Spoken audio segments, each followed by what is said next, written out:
بسم الله الرحمن الرحيم.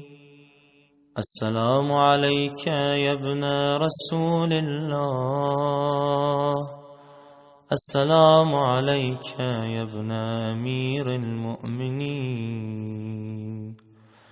السلام عليك يا ابن الصديقة الطاهرة فاطمة سيدة نساء العالمين. السلام عليك يا مولاي يا أبا عبد الله ورحمة الله وبركاته.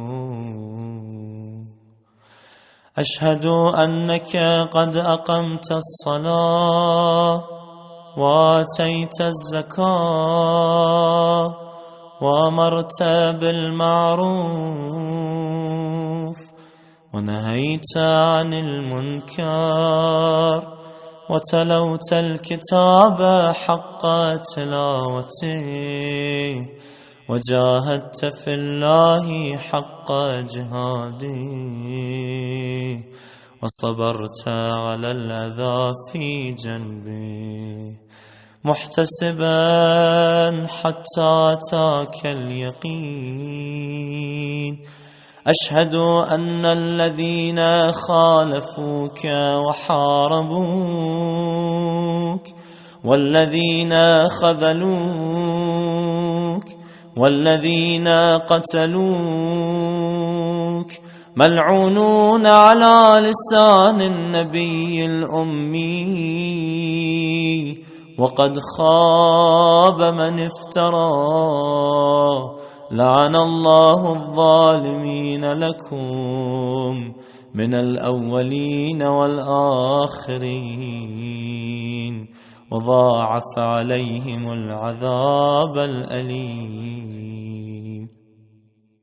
أتيتك يا مولاي يا ابن رسول الله زائرا عارفا بحقك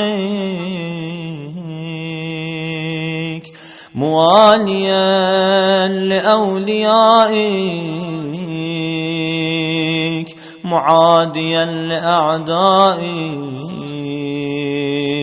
مستبصرا بالهدى الذي أنت عليه عارفا بضلالة من خالفك فاشفع لي عند ربك. السلام عليك يا حجة الله في أرضه وسمائه، صلى الله على روحك الطيب وجسدك الطاهر وعليك السلام يا مولاي